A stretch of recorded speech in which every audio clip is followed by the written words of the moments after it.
Before I jump in, I would just like to thank Professor Bossillon for inviting me, and her invitation came at an absolutely perfect time, and I'm absolutely delighted to be here, and thank you for your efforts in spite of the strike. It feels awkward that Antonios is not here because I did disagree with many things that he said. Luckily, though, a lot of my presentation touches upon it. And particularly the issue, I was wondering what he was going to talk about when he said sovereign equality, because even though my focus here is on international responsibility, sovereign equality does come into it, but I think that'll be part of the concluding remarks of this presentation.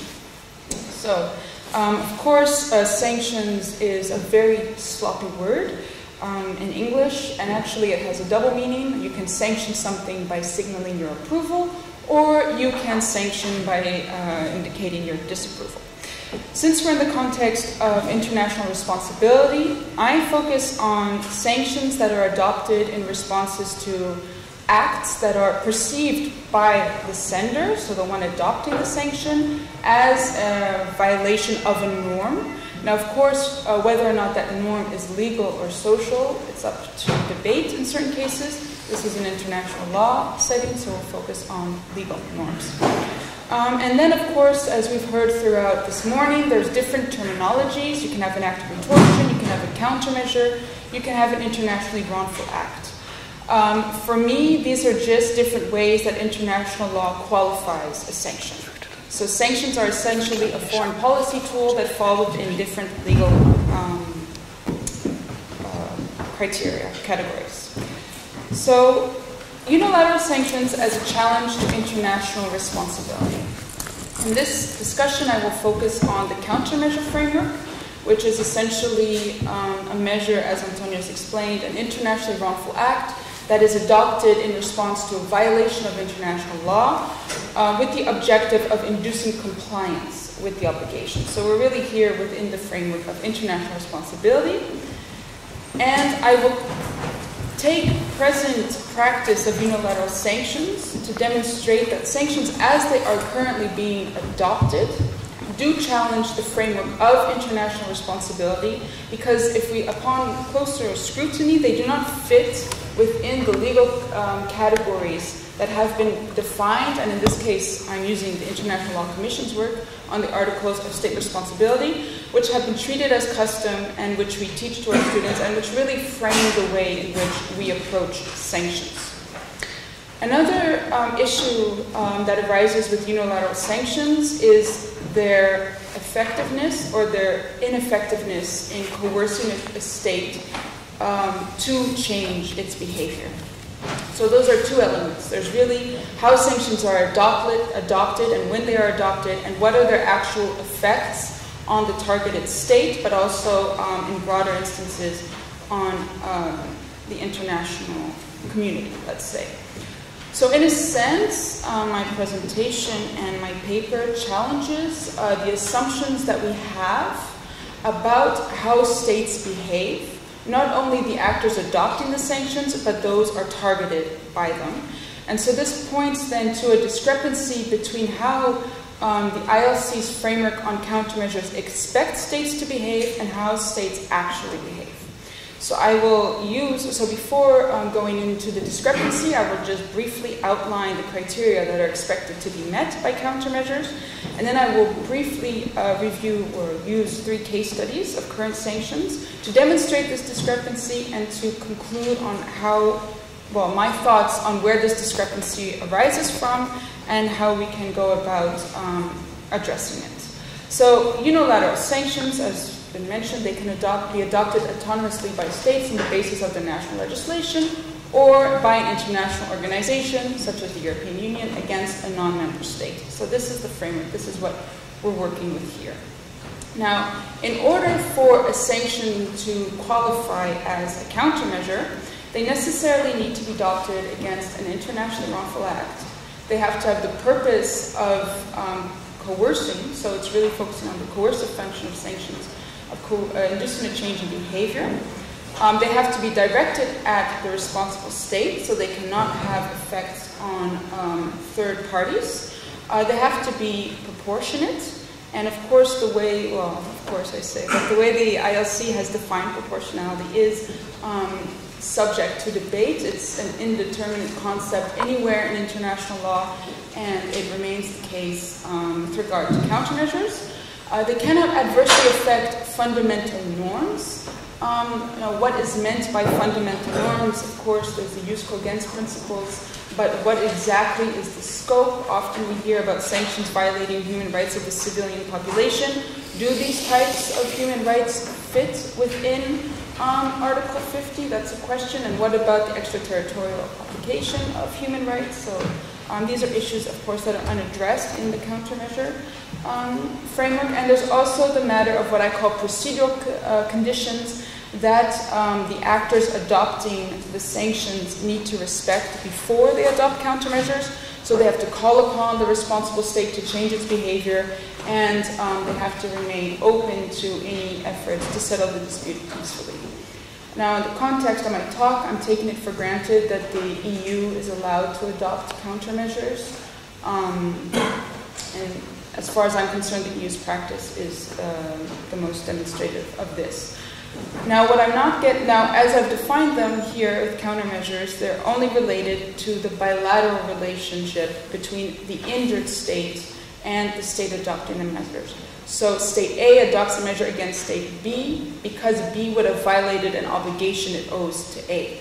Antonio's ended his talk on collective countermeasures, or what we call third-party countermeasures. And he said that in his view, even though the ILC articles left the matter open, that states can adopt collective countermeasures. My view is that the opinio juris needed in order to say that such practice is accepted under customary international law is lacking. But perhaps, I don't know if this is the appropriate forum for that discussion. So, okay. So there's general issues, as I picked up, as I mentioned, about the framework of the International Law Commission. So there's the general issue, like I said, is the matter of proportionality. Because under Article 51, countermeasures need to be commensurate with the injury suffered, taking into account the rights in question. And what's interesting is if we look at the drafting history of the ILC, proportionality was essentially meant as a criteria in order to safeguard from abuse, from escalation of the conflict, and to prevent sanctions from being a form of punishment. So this is the theory, and but I would say in practice that the proportionality condition is unable to prevent escalation of the disputes or to prevent sanctions from being a form of punishment. So why do I say this? It's because from my perspective, international sanctions are inherently a form of international punishment. As I've said, of course, sanctions serve many purposes in international relations. In international law, we have a tendency to focus on sanctions' coercive function, enforcing compliance. But also in international law, what we're interested in is the fact that these sanctions signal disapproval with an act. So they stigmatize an actor for wrongful behavior, and they demonstrate the consequences of what happens when you violate a norm. Now, this has become convenient from a policy's perspective because even though my sanction may be ineffective at coercing a change of behavior, I'm still demonstrating the importance of the norm and that I am doing something. Now, if we push the reasoning further, coercion and stigmatization are actually the two ingredients that make punishment. And normally in the literature, at least in political science, we tend to treat the two elements separately. But of course, when a target is the object of a sanction, it's not going to distinguish between being coerced, so a cost is being imposed on it, and from being stigmatized for wrongful behavior. It responds to the sanction in its entirety, and often targets tend to adopt policies of resistance in order to mitigate the costs that have been imposed upon them, so they will seek to form new alliances. This is what Russia has done. New trade alliances. Venezuela is demonstrating the same behavior, and so is Qatar. And they will also react to the fact that they're being accused of wrongful behavior by either denying the sender's interpretation of the norm, or by accusing the sender of violating, in a very general sense, the principles of international law, and therefore hinting at the fact that the sender's own conduct is wrongful inasmuch as it adopts a sanction. So if sanctions, whether they are countermeasures, retortions, or international wrongful acts, are inherently punitive, this already poses a problem from the perspective of the Articles on State Responsibility and for what I would say the principle of sovereign equality between states. The other issue is, as I said, countermeasures need to be adopted against the state responsible. Now, we've witnessed a shift in state practice and in the practice of the UN Security Council in the beginning of this century, when we went from comprehensive sanctions to targeted sanctions.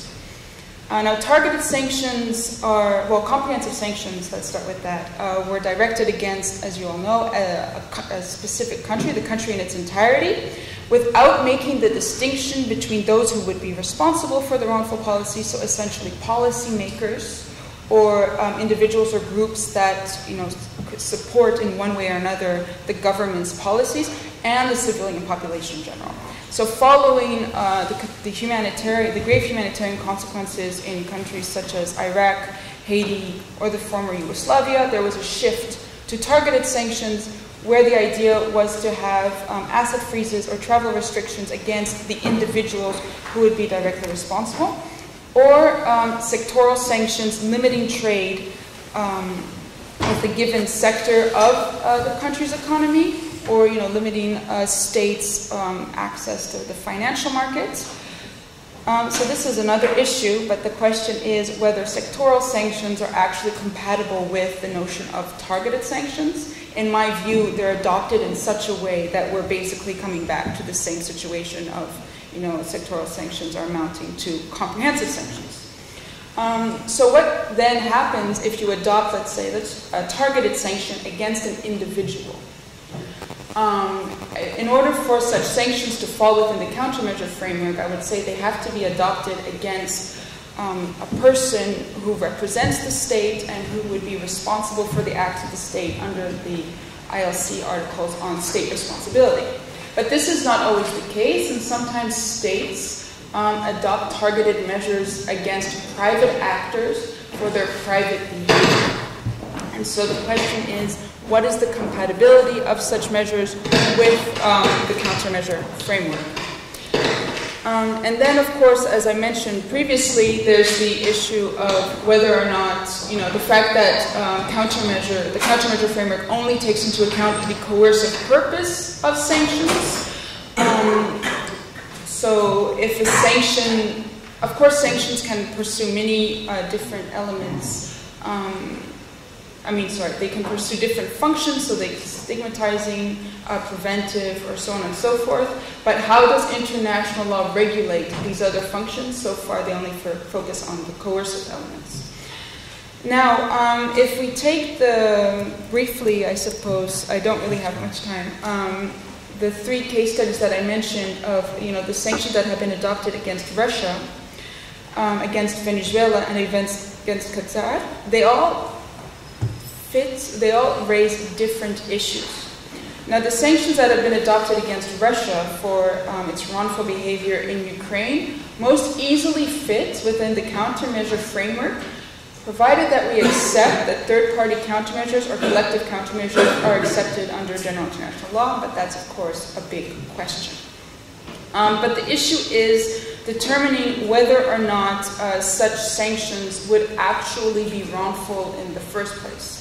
Because they could potentially be justified by the lex specialis of the GATT or the GATT's security exceptions. The issue is whether a WTO panel would find that states that are not directly affected by Russia's breach of Ukraine's territorial and sovereign integrity could adopt such sanctions.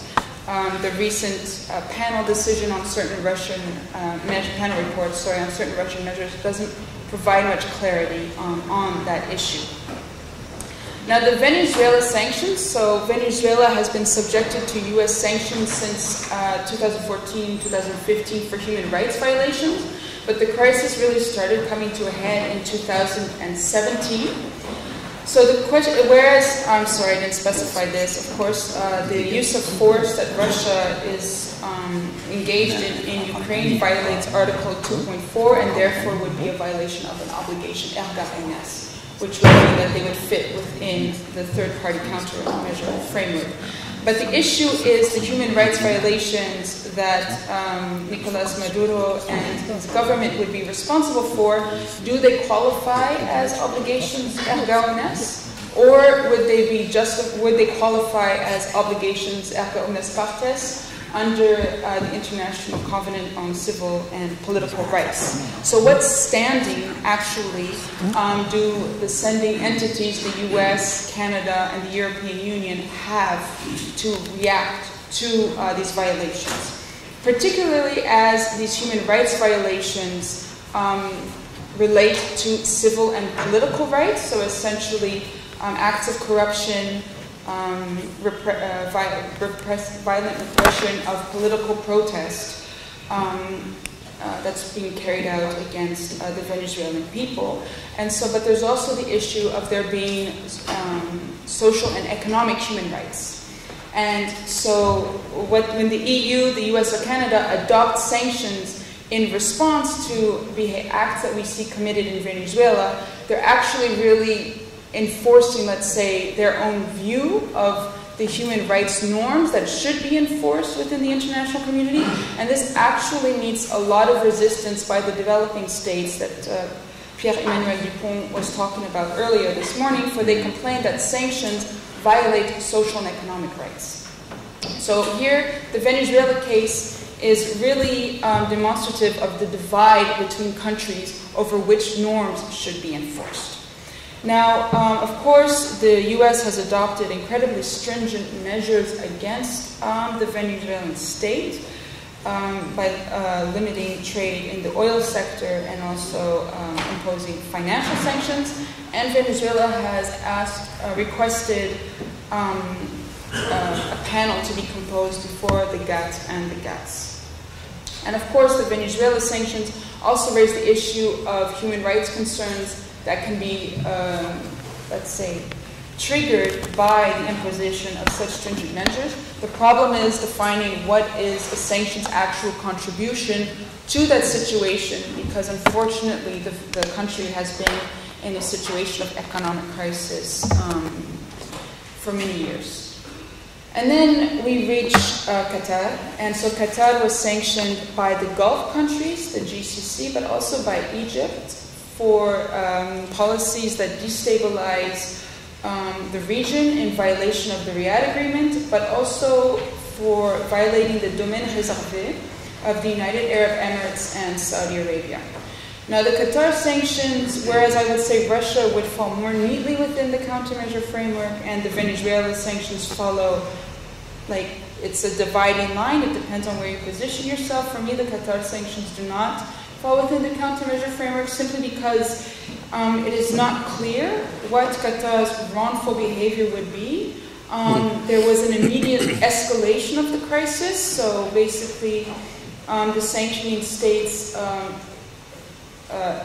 responded on the spot and adopted a travel ban against the entire country and imposed other stringent measures, and also, so it seems like quite disproportionate sanctions. So whereas, of course, proportionality is always difficult to calculate, I guess intuitively, even though that's not a very scientific way to go about it, the sanctions against Qatar seem quite disproportionate in relation to the facts.